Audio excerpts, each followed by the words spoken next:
My family always saw me as an ATM. So when I won the lottery, I decided to make one final withdrawal. Not of money, but of the truth. I told them I was broke, homeless, and begging for help. Their response gave me all the justification I needed to burn their world to the ground. This isn't just a story about revenge, it's about reclaiming your life. If you believe true family is proven through actions, not words, make sure you hit that subscribe button. The old regulator clock on the kitchen wall has a loud, defiant sound. In the dead quiet of 3 in the morning, you don't just hear the tick-tock, you feel it in your teeth. It's a mechanical heartbeat for a house that lost its real one 3 years ago. The linoleum, yellowed and cracked in the corners like a faded photograph, is cold enough to steal the warmth right out of the soles of your feet. It's a damp, persistent chill that has nothing to do with the weather. In front of me, sitting on the worn oak table, where my children once carved their initials, is a single piece of paper. It's caught in the spotlight of the buzzing stovetop lamp, the only source of light in the entire house. It's a ridiculously thin, almost translucent slip. The kind of thing you'd find forgotten in a coat pocket months later. You'd think an object with the power to rewrite reality would have more substance, more heft. Anyone else would be celebrating. You see it in the movies, on the news. People screaming, crying, spraying champagne all over a living room they'll soon be able to replace with a mansion. You'd think a man holding a piece of paper confirming a $62 million windfall would feel light, untethered, free. But I just felt the opposite. As if the gravity in this small kitchen had suddenly intensified, anchoring me to my rickety wooden chair. The numbers printed in that cheap, black ink didn't feel like a promise. They felt like an accusation. There was no joy here.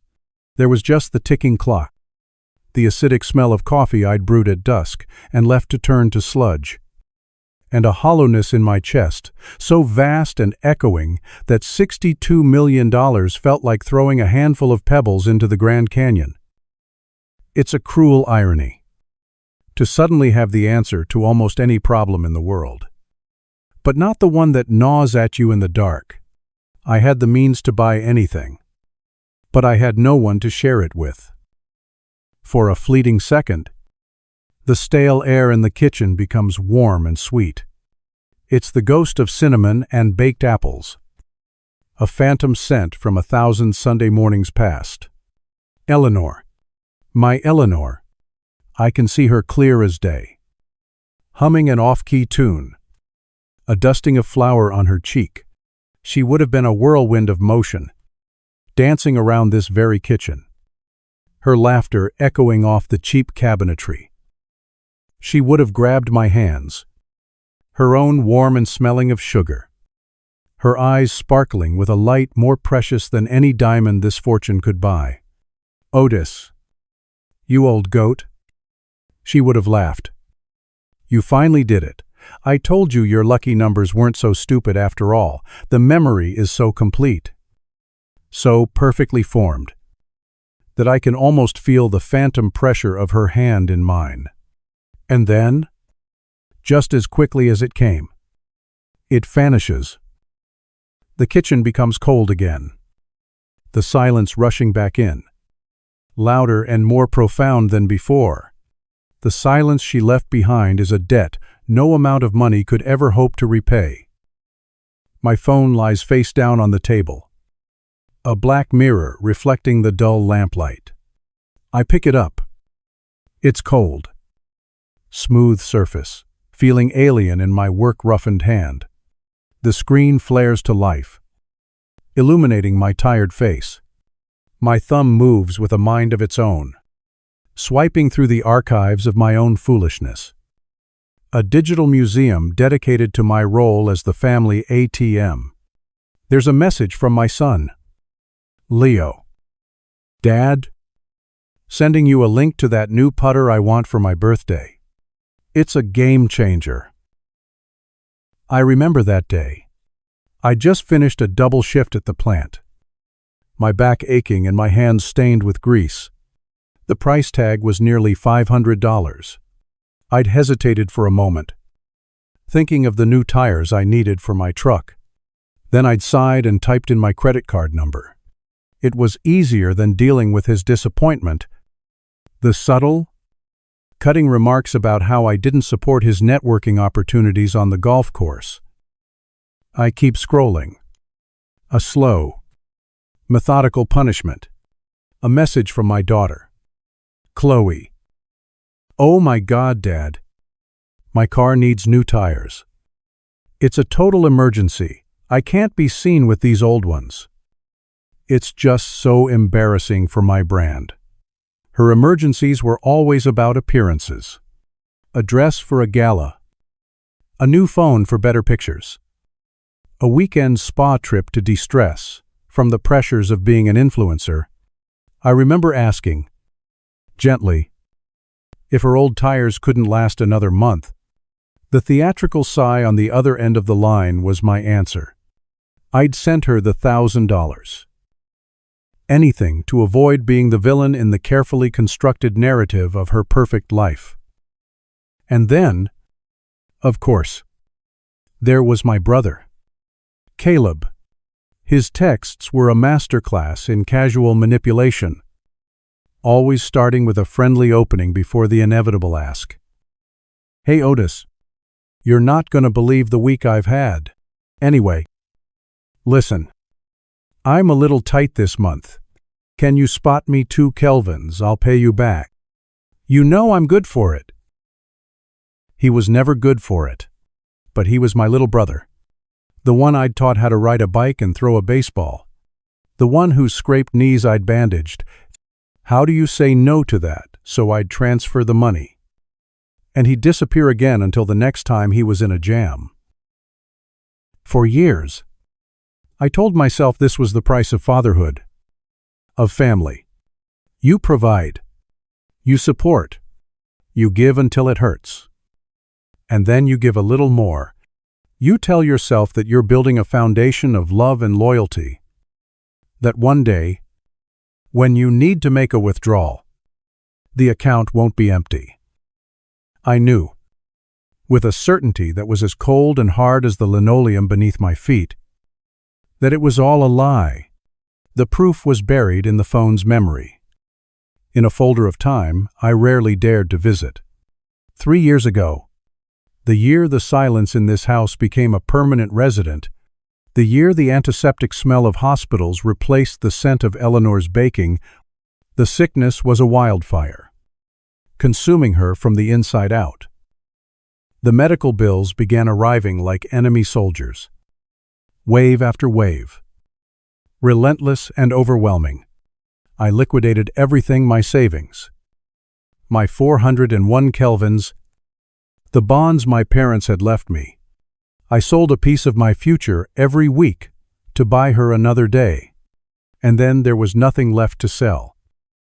The memory of that afternoon in the hospital parking lot is seared into my brain. The brutal summer sun beating down on the windshield, the air thick with the smell of hot asphalt. I remember the plastic of the phone sticking to my sweaty palm, the feeling of utter, suffocating desperation. I called Leo first. My voice cracked as I explained the new experimental treatment, the one sliver of hope the doctors had offered. I laid my soul bare. I begged. The silence on the other end of the line stretched for an eternity. Then, a sigh, not of sympathy, but of pure, unadulterated annoyance. Dad, honestly, I'm in the middle of closing a huge deal right now.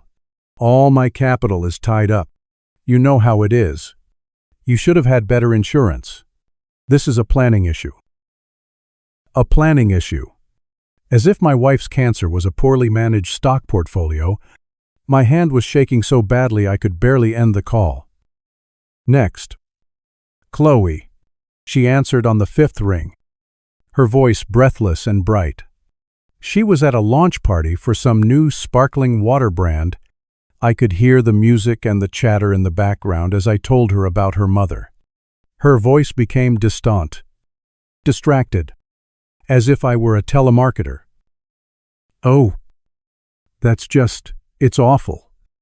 Dad, horrible. I'm so sorry. I'm literally talking to a major brand partner right now. This is huge for me. Let me see what I can do. I'll call you back." She never did. The last call was to Caleb, my brother. Blood.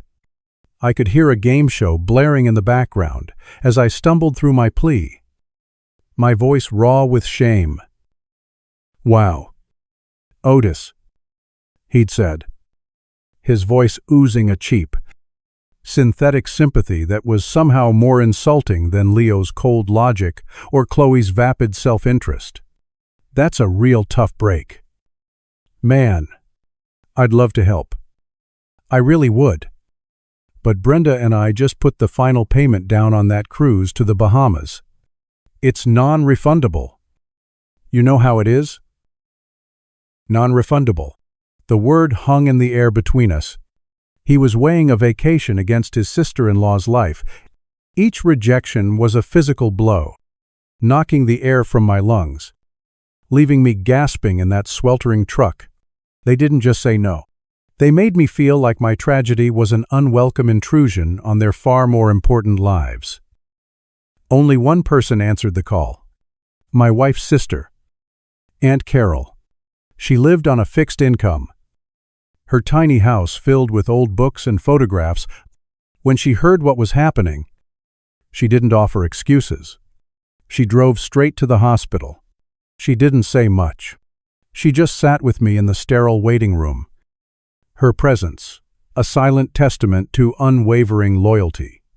Before she left, she pressed a small, crumpled envelope into my hand. Inside was $200 in worn-out bills. "It's all I have until my pension check comes. Otis," she'd whispered. Her eyes, clear and honest, filled with a sorrow that mirrored my own. "But Eleanor is my sister. We're family." $200 felt like a fortune. It was everything she had. My own children and brother, for whom I had paved roads of gold, had offered me nothing but dust. As the memory faded, a single, hot tear finally escaped and traced a path through the grime of my cheek. It dripped onto the oak table, a tiny, dark circle on the wood. And that's when it happened. The grief that had been a suffocating fog for 3 years began to recede, burned away by something new, something cold, and sharp, and utterly clear. Resolve. My gaze shifted from the tear stain on the table to the lottery ticket. It wasn't a blessing. It was a crucible. It was a scalpel. It was a weapon. My fingers, clumsy and stiff just moments before, now moved with a new precision on my phone. I didn't look at the past anymore. I looked to the future. I opened the browser. The bright white of the search bar, a blank slate. Best estate planning lawyer in Ohio. Discretion. How to form an anonymous irrevocable trust. The screen filled with names and legal jargon, but it wasn't intimidating anymore. It was a schematic, a blueprint. I spent the next hour reading, absorbing, planning. The tired, grieving man who had sat down at this table was gone. In his place was someone else, someone I hadn't met before. I stood, my joints cracking in protest, and walked to the junk drawer by the fridge.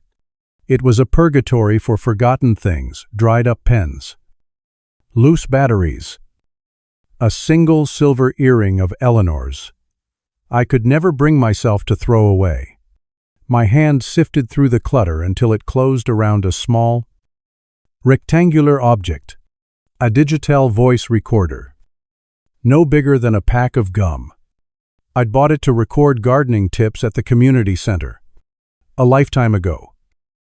I pressed the power button. A tiny red light. No bigger than a pinprick. Blinked to life. A watchful, unblinking eye. I held it in my palm. The cool plastic felt solid. Real. My thumb stroked the raised REC button. An idea. Once a vague notion. Now crystallized into a cold, hard plan. I walked back to the table. The recorder in one hand. The phone in the other. I found the number for a law firm in Cleveland. The website described the senior partner as an old-school shark with a reputation for absolute client confidentiality. Perfect. I hit dial. The sound of the phone ringing was different now. It wasn't the sound of begging, it was the sound of action. It was after 4 in the morning.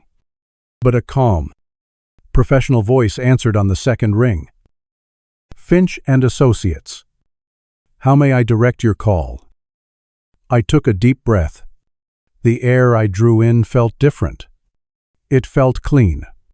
My voice, when it came out, was steady and level. A stranger in my own throat. I'd like to schedule an emergency consultation with Mr. Finch. I looked at the ticket, then at the silent, glowing red eye of the recorder in my hand. It's a matter of some urgency. And there's one non-negotiable condition. I need absolute, ironclad discretion. None of my family can know.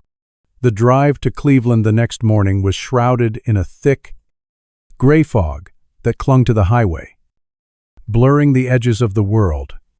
It felt appropriate. I was moving through a haze myself, caught somewhere between the man I had been my entire life, a simple, trusting father, and the man I was being forced to become. My old pickup truck, with its familiar scent of worn leather and engine oil, felt like a time capsule carrying me toward an unknown future. The imposing glass and steel towers of downtown Cleveland rose from the mist like jagged monuments to a world I had never belonged to. Mr. Finch's office was on the 42nd floor. A place so high up the city below looked like a circuit board of tiny, insignificant lights. The room was paneled in dark mahogany, and the air smelled of old paper, lemon polish, and the quiet, unshakable confidence that comes with immense wealth. Books with gold leaf titles lined the walls from floor to ceiling. It wasn't an office, it was a fortress. Mr. Finch himself was older than I expected. A man built of sharp angles and sharper eyes. He didn't smile, but he didn't need to. He listened, his hands steepled under his chin. As I laid out the barest essentials of my story, I didn't tell him about my children's betrayals or Eleanor's last days. I didn't have to. Men like him didn't deal in emotions, they dealt in assets, liabilities, and, most importantly, control. I told him I'd come into a significant inheritance and wanted to structure it in a way that would honor my late wife's memory, completely shielded from any future claims or complications. He understood the unspoken words perfectly. For the next 2 hours, he and his team moved with a terrifying efficiency. Documents appeared, thick and heavy with legal jargon. They explained the mechanics of an irrevocable trust. A financial vehicle, so secure, it was like putting the money in a vault and throwing away the key. No one could touch it. Not even me. Beyond the specific terms we were about to set, it would be managed by a neutral third party, its existence a complete secret. When the final document was placed in front of me, my eyes went straight to the title at the top of the page. The Eleanor's Light Foundation. A lump formed in my throat, thick and painful. Eleanor had been the light of my life, the warmth in every room. My children had let that light go out without a fight. Now, I would use this fortune to make sure her light shone forever. In places and for people they could never imagine. My hand was steady as I picked up the heavy fountain pen. The scratch of the nib on the thick, creamy paper was the only sound in the room. With each letter of my signature, I felt a weight I didn't even know I was carrying begin to lift. It was the weight of obligation, of a one-sided loyalty that had cost me everything. I wasn't just signing a legal document, I was signing my Declaration of Independence. When it was over, Mr. Finch walked me to the elevator. He placed a firm, dry hand on my shoulder. His sharp eyes softened for just a fraction of a second. "You're doing a good thing, Otis," he said, his voice a low rumble. "Protecting a legacy is a noble pursuit." I just nodded, unable to speak past the knot in my throat. I sat in my truck in the concrete cavern of the parking garage for a long time, the engine silent. The quiet hum of the city felt a million miles away. The legal part was done. The money was safe. A ghost asset that belonged to Eleanor's memory now. Not to me. Now came the hard part. The part that had nothing to do with lawyers, and everything to do with the heart. I reached into my coat pocket and pulled out the small digital recorder. It felt cold and heavy in my palm. An object of immense power. This was the point of no return. For my entire life.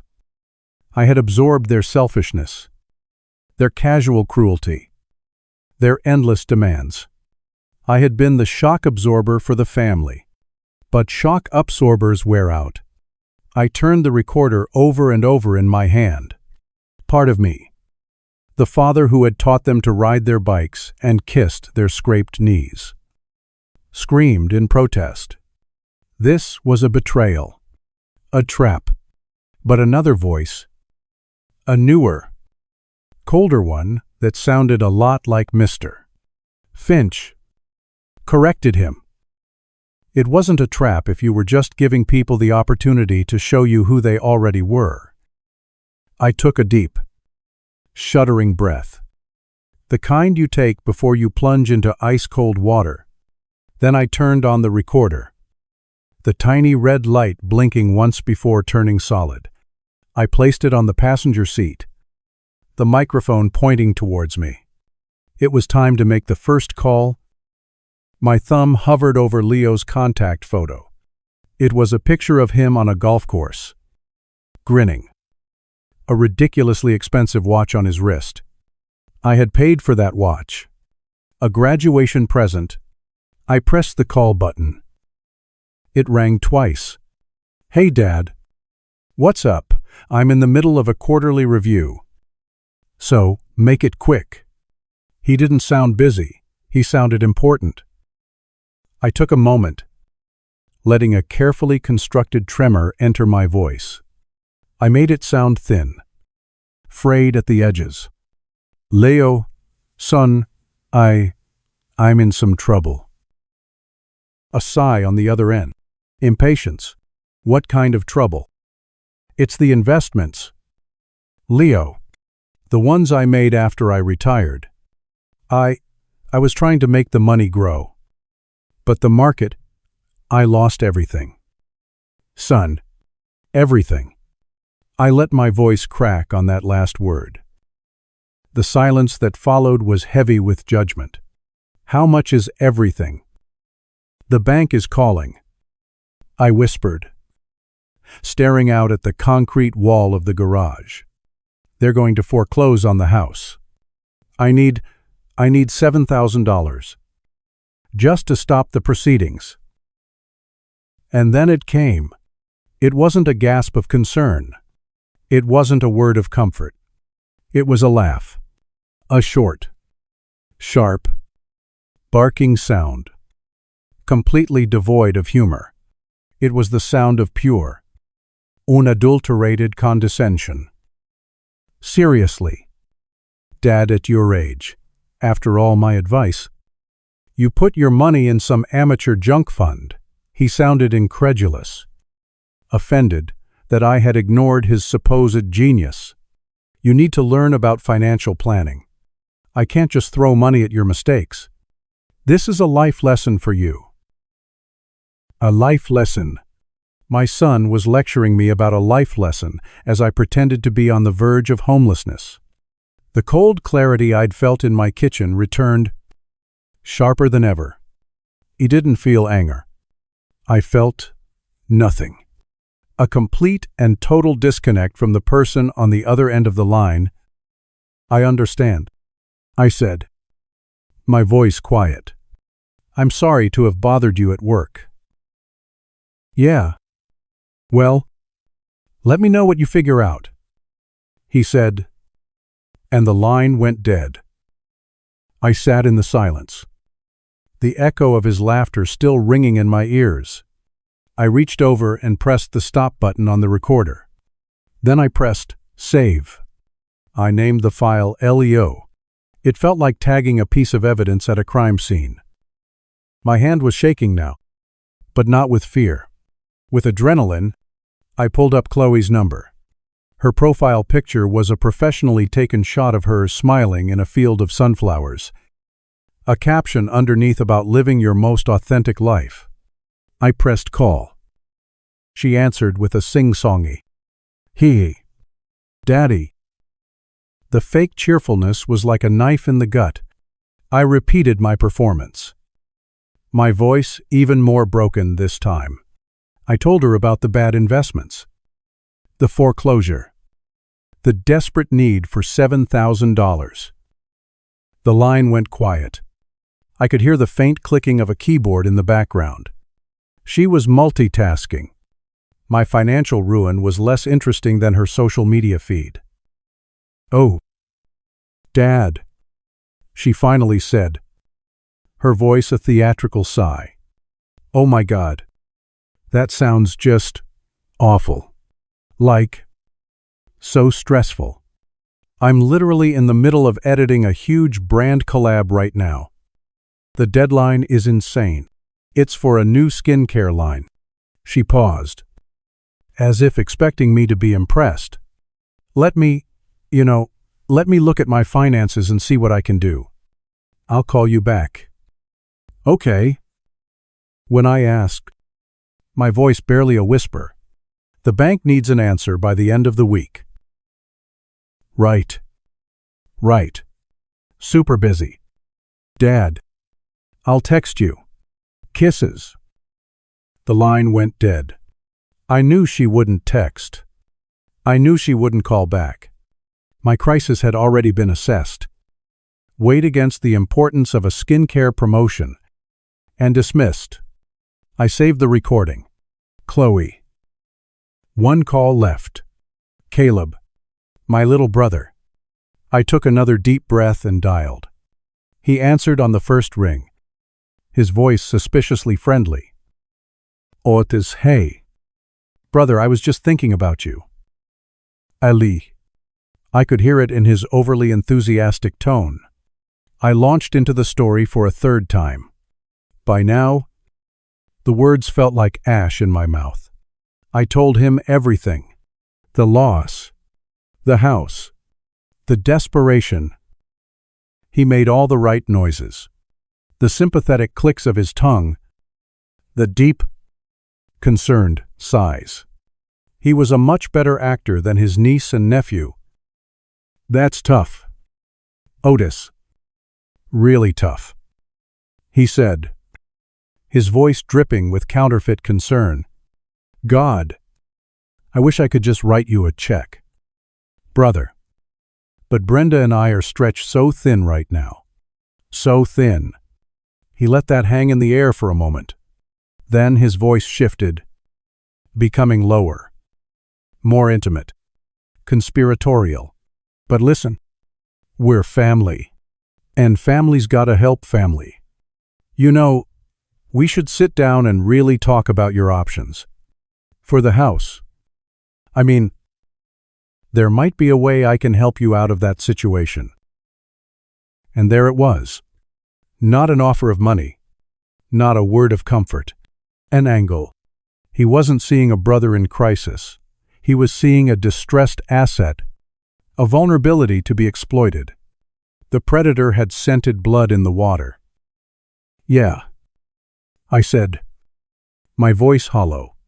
"Maybe we should—" "I'll call you tomorrow. We'll figure this out. You hang in there, brother." He hung up. I saved the file. Caleb. 3 for 3. A perfect, heartbreaking record of their true selves. I leaned my head back against the worn headrest. The silence of the truck pressing in on me. I had known what they would say. I had expected it, but hearing it, recording it, cataloging their casual cruelty piece by piece, it was a pain deeper than I had imagined. Almost on autopilot, my thumb scrolled to one last number. Aunt Carol. I wasn't testing her. I knew what she would say.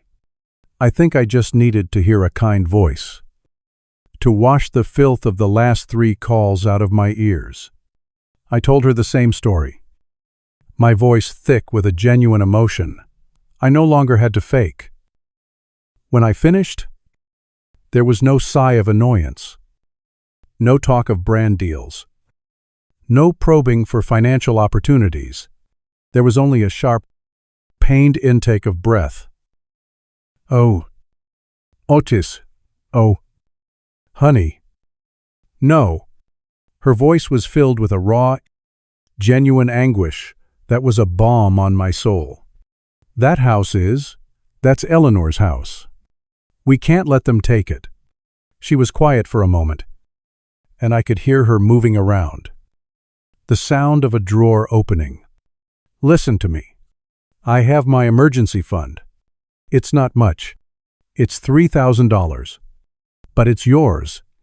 You take it. We'll figure out the rest together.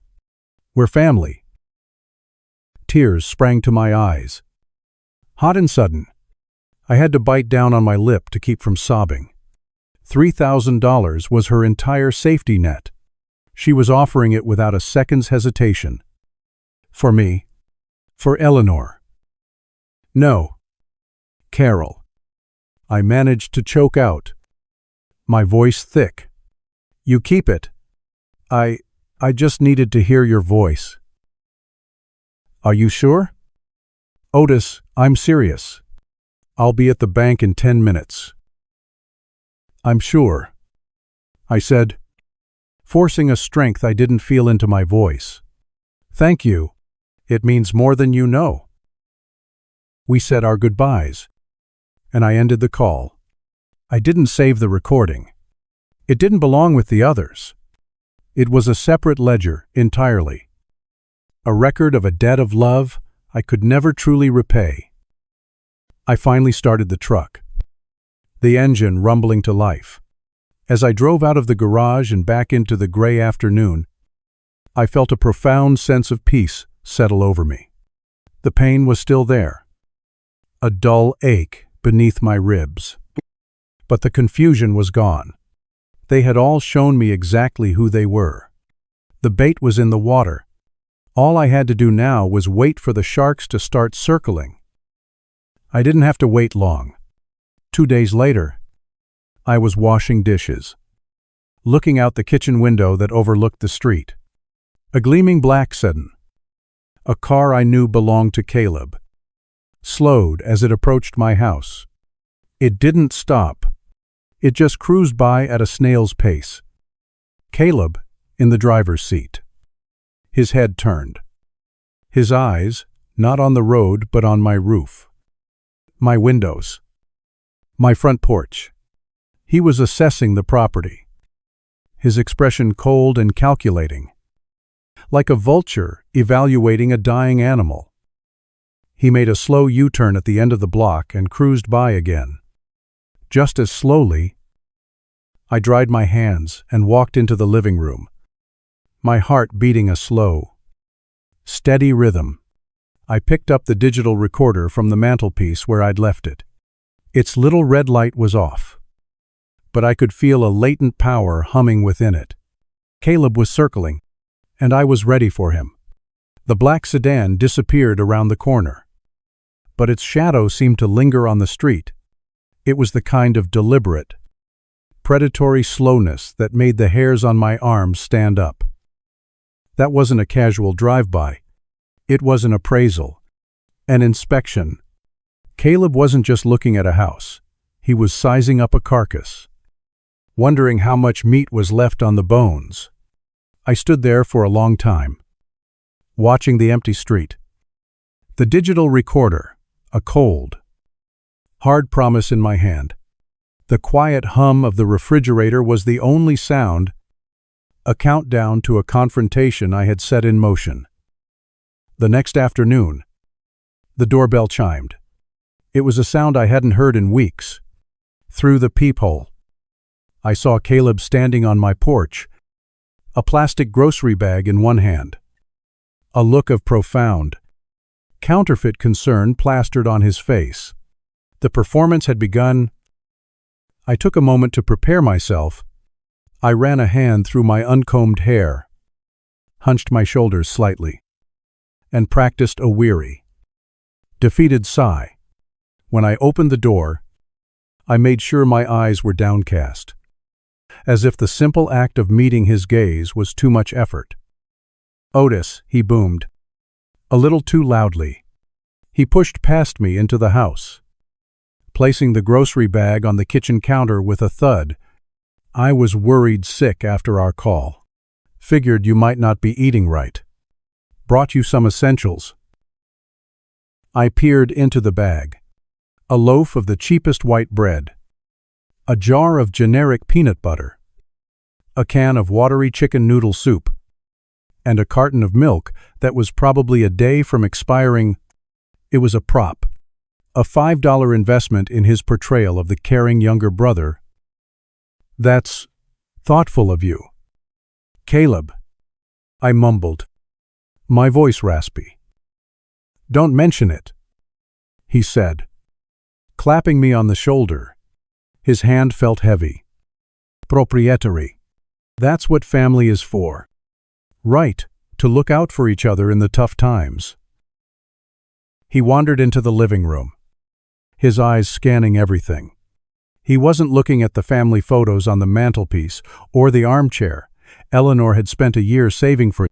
He was looking at the plaster, the floorboards, the window frames. He ran a finger along the windowsill, checking for dust or rot, his brow furrowed in concentration. "Place needs a little work." "Huh?" he said, his tone casual. "Always something to fix in an old house like this. Must be a real burden, keeping up with it all on your own, especially now." He sat on the edge of the sofa, leaning forward, his elbows on his knees. This was it. The pitch. I activated the recorder in my pocket. The tiny, imperceptible click masked by the groan of the sofa springs.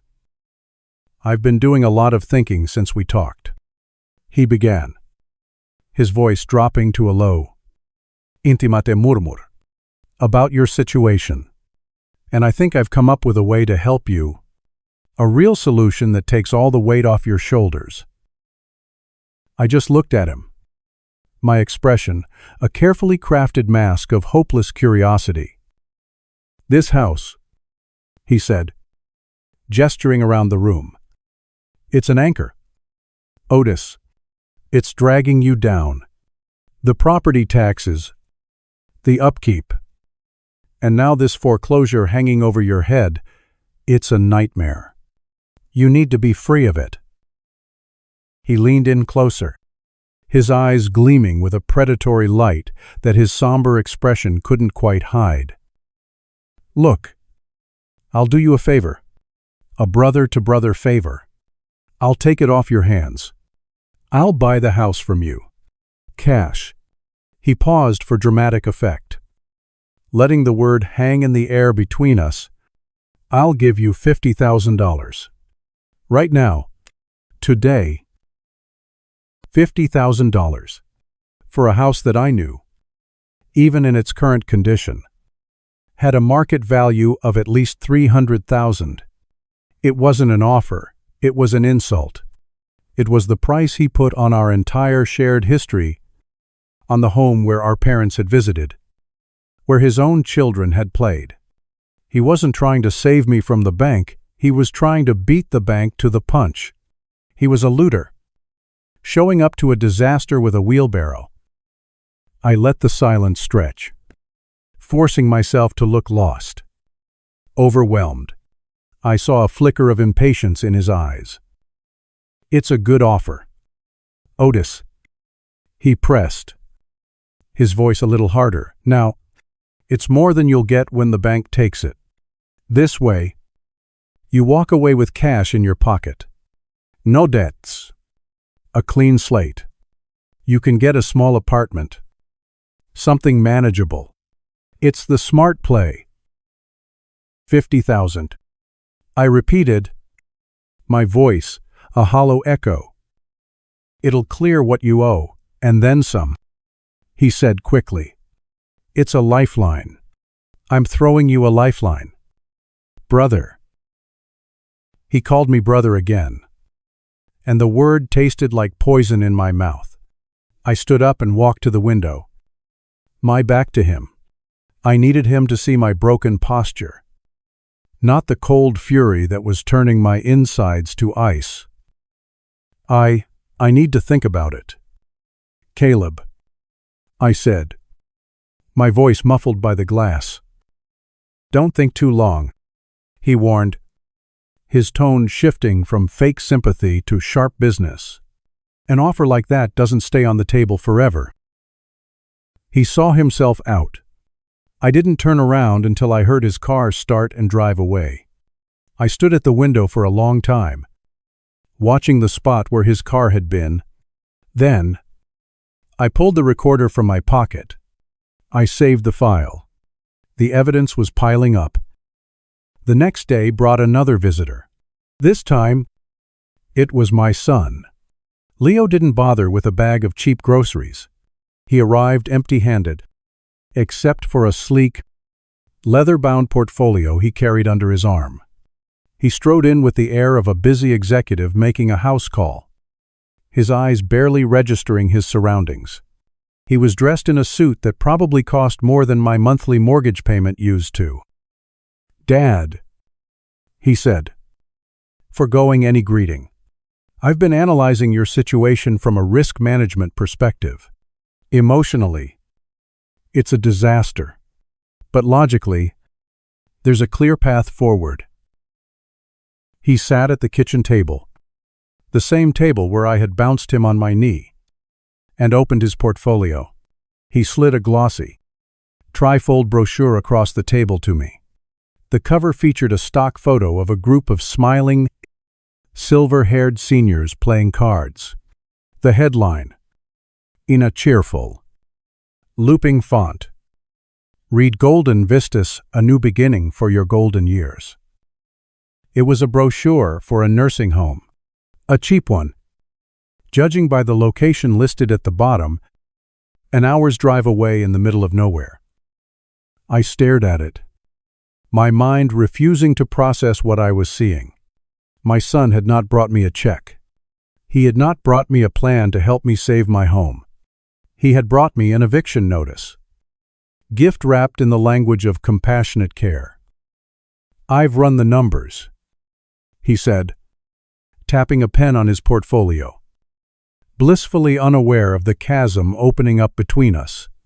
"You sell the house, even at a foreclosure price, and you'll have enough to cover the entry fee and at least a few years of expenses here. It's clean. Dad, 3 meals a day. They have organized activities. You won't be a burden on anyone." A burden. The word landed with the force of a physical blow.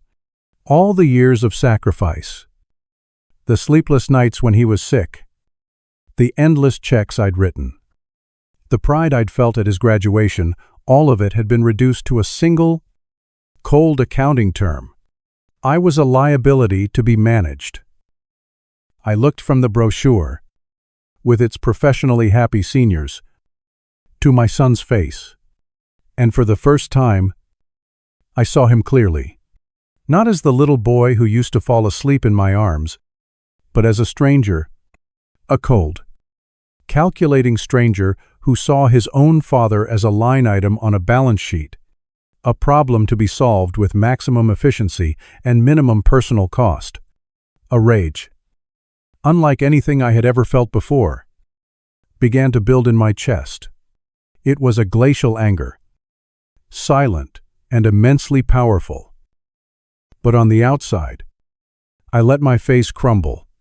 I let my hand tremble as I reached for the brochure. A nursing home, I said, my voice thick with a sorrow that was only partially feigned. It's the logical choice, he said, his tone final. He closed his portfolio. The sound of the zipper, a definitive closing statement. He had presented his solution. The matter was closed. Think about it. It's a clean break for everyone. He stood up, adjusted his tie, and left. He hadn't once asked how I was feeling. He hadn't offered a hug. He had simply delivered his verdict and departed. I was left alone in the kitchen with the glossy brochure. A roadmap to my own disposal. I carefully placed it next to the digital recorder on the mantelpiece. Another piece of the puzzle. The trifecta of cruelty was completed that evening with a call from Chloe. There was no pretense of a visit. "Hey, Dad," she said. Her voice rushed. "So? I've been thinking about your, situation. And I think it's really important that we set some clear boundaries." I stayed silent. The recorder pressed against my ear. Its red light, a tiny, secret witness. I just want to be totally upfront so there are no weird misunderstandings later. She continued, her voice gaining a whiny, defensive edge. "Dad, please don't ask to stay with me. My apartment is my sanctuary. But it's also my workspace. It would completely mess up my content schedule and my aesthetic. Having, a roommate. It's just not on brand for me right now." On brand. My impending homelessness was a branding problem for her. I mean, maybe for a weekend. Tops. She conceded, as if this were an act of immense generosity. But long-term is a hard no. I hope you understand. I understand perfectly. "Chloe," I said, and my voice was so cold and steady, it startled even me. "Oh, good. I'm so glad we had this talk. Super awkward, but necessary. Got to run kisses." The line went dead. I didn't move for a full minute. I felt like a scientist who had just confirmed his most terrible hypothesis. Their selfishness wasn't a flaw. It was the very core of their being. They were not my children anymore. They were something else. Hybrids of my DNA and a culture of greed that I no longer recognized. The pressure inside me was building a silent, screaming vortex of grief and fury. Just as I felt I might break, the phone rang again. It was Caleb. "Otis," he said, his voice stripped of all its earlier warmth. It was pure business now. "Have you thought about my offer?" "I'm still thinking." I lied. "Well, think faster," he snapped. "That offer is on the table for 48 hours. After that, the bank will take the house for nothing, and you'll walk away with zilch. I'm the only one offering you a way out. The clock is ticking." He hung up before I could reply. The threat was clear. The vultures were getting impatient. The weight of it all finally hit me. The lies. The acting. The constant barrage of cruelty. It was exhausting. I sank into my armchair, the one Eleanor had loved, and felt a wave of genuine despair wash over me. For a moment, the plan felt pointless, a bitter game with no real winners. And in that moment of weakness, the doorbell rang again. My first instinct was to ignore it, but a small, insistent part of me hoped it was one of them, coming back to apologize, to prove my cynical experiment wrong. When I looked through the peephole, my heart ached. It was Aunt Carol, her face etched with worry, a Tupperware container in her hands. "I brought you some casserole," she said, as soon as I opened the door. "You looked so thin the other day." "Otis, I've been worried sick." She bustled into the kitchen, her presence instantly filling the house with a warmth it hadn't felt in years. But her smile faded as she looked at my face. "Oh, honey, you look like you haven't slept in a week. What's going on? Did you talk to those kids of yours?" I couldn't keep the act up with her. The dam broke. I didn't tell her about the money, but I told her about Caleb's offer, Leo's brochure, Chloe's phone call. I told her everything. Her face, as she listened, transformed from concern to disbelief, and then to a quiet, righteous fury. "That's it," she said, her voice trembling with anger as she stood up. "I'm calling them, all of them. They're going to hear a piece of my mind. How dare they treat their father this way, after everything you've done for them?" "No," I said, grabbing her arm. "Carol, please. You can't. Not yet." She looked at me, confused. "Why not? Someone has to stand up for you." I had to make a choice. I couldn't tell her everything, but I had to give her something. "I have a plan," I said, my voice low. It's a test, and it's not over yet. I just need you to trust me. Please. Don't say anything to them. Just trust me." She searched my eyes for a long moment, her own filled with 1,000 questions.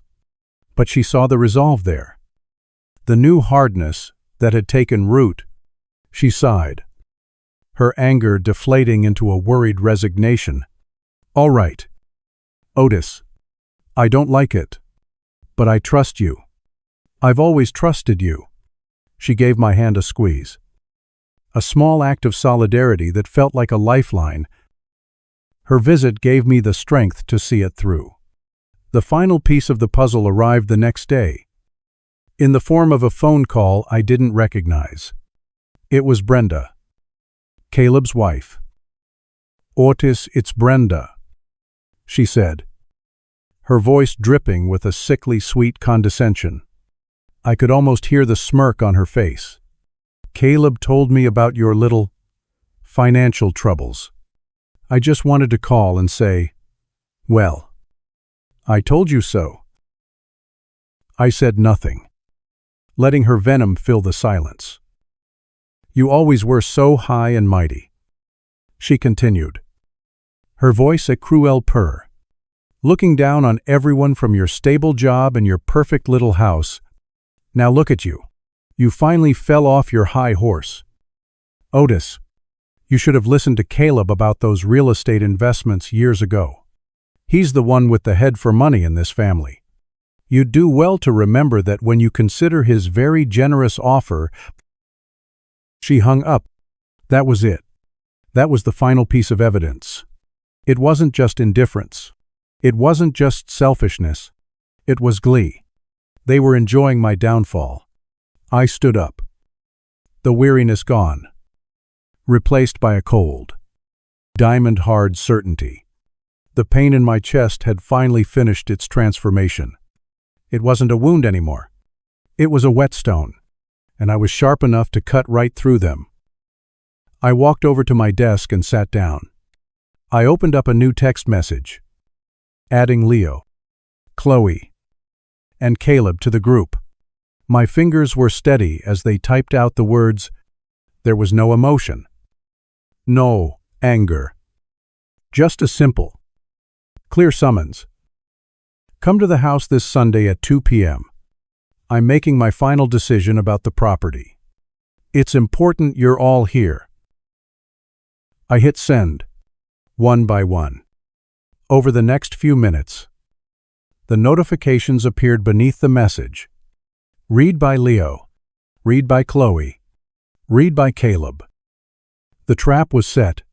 The bait was taken. I looked at the mantelpiece, at the nursing home brochure, at the digital recorder, and next to them, where it had been waiting patiently all along, I placed the lottery ticket. Sunday. The day of reckoning was coming. And I was ready. The days leading up to Sunday were the strangest of my life. After sending that text, a profound and unnerving calm settled over me. There was no more anxiety. No more simmering rage. There was only the quiet certainty of a boulder teetering on a cliff's edge, waiting for the final, inévitable push. I spent Friday and Saturday cleaning the house. It wasn't a chore, it was a ritual. I scrubbed floors, polished the old wooden furniture until it gleamed, and washed every window until the afternoon sun poured in. Unobstructed, I was preparing the stage. Every surface held a memory of Eleanor, of a life we'd built with love and hard work. I was cleansing the space of their recent taint, making it worthy of the justice I intended to serve in her name. Sunday arrived, clear and bright. A beautiful autumn day that seemed to mock the ugliness that was about to unfold. At precisely 1:50, I placed the 3 key pieces of evidence on the mantelpiece, arranging them like artifacts in a museum exhibit. On the left, the glossy, cheerful brochure for the Golden Vistas nursing home. In the center, the small, black digital recorder, its screen dark and dormant. And on the right, slightly overlapping the others, the flimsy, unassuming lottery ticket. I sat in my armchair, the one Eleanor had always loved, and I waited. At 2 o'clock sharp, the sound of an engine growled outside. It was Leo's sports car, a machine designed to be loud and aggressive, announcing its arrival to the entire neighborhood. A minute later, Chloe's trendy white SUV pulled up behind it, neat and silent.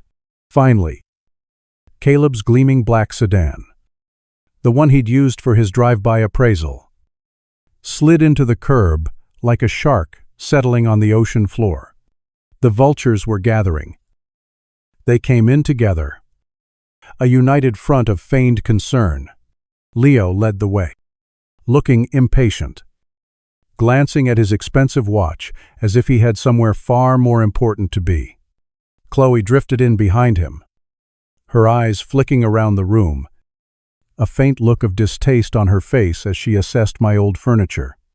Caleb brought up the rear, his face a mask of somber gravity. The dutiful brother, ready to counsel the family patriarch in his hour of need. "Dad," Leo began, his tone brisk. "We're here. What's this about?" They arranged themselves on the sofa opposite me, a panel of judges ready to hear my plea. The air was thick with unspoken expectations, with their greed, their pity, their barely concealed impatience. The ticking of the clock on the wall seemed to grow louder, each second a hammer blow marking time. I let my shoulders slump.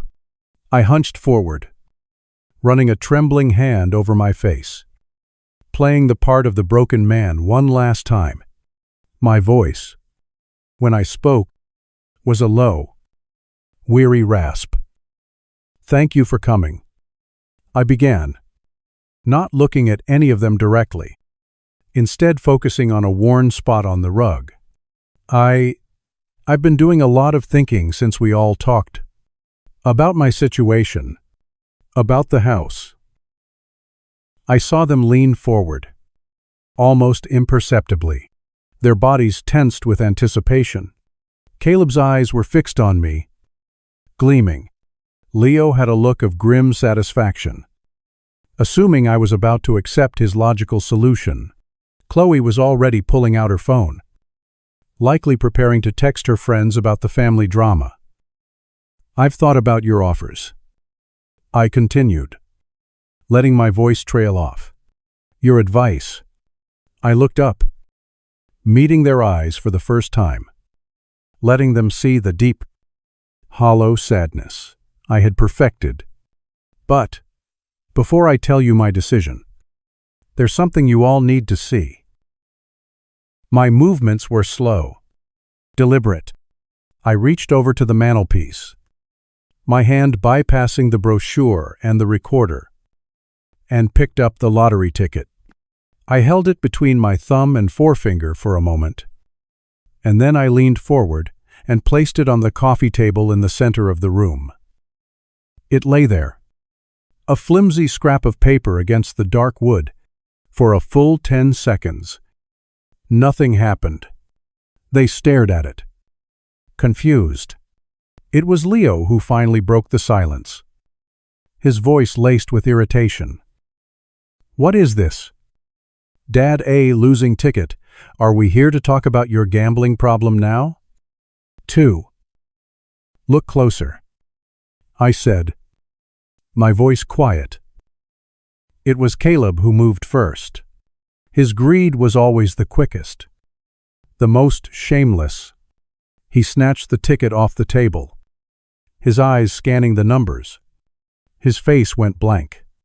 The color drained from his cheeks, his jaw went slack, and the ticket fluttered from his nerveless fingers back onto the table.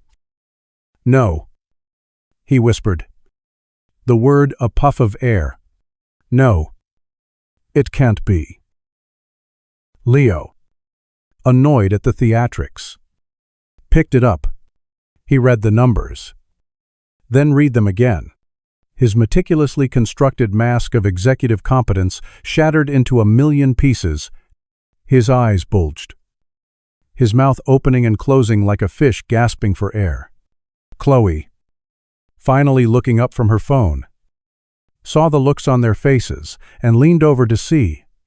A sharp, strangled gasp escaped her lips. A profound, deafening silence descended upon the room. The only sound was the incessant ticking of the clock. They stared at the ticket, then at me, then back at the ticket.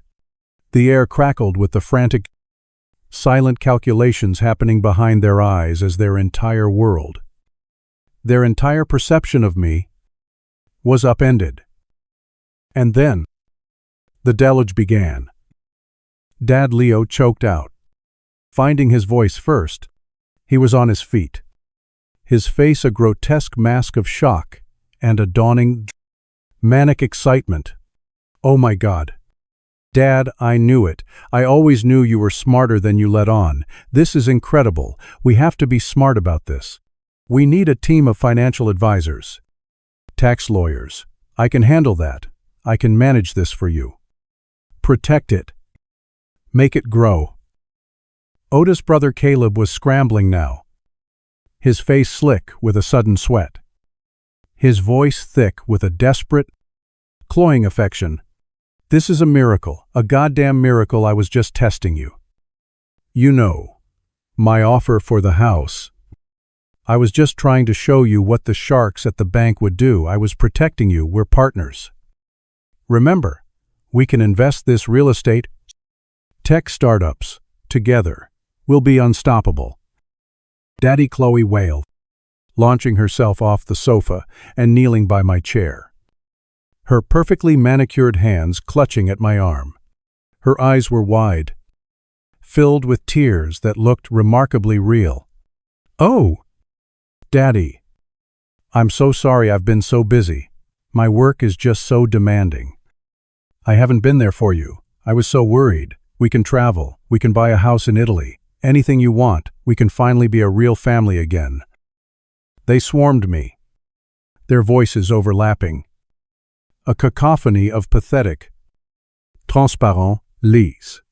They were like drowning swimmers clawing at a life raft. Their sudden love and concern, so nakedly transactional, it was nauseating.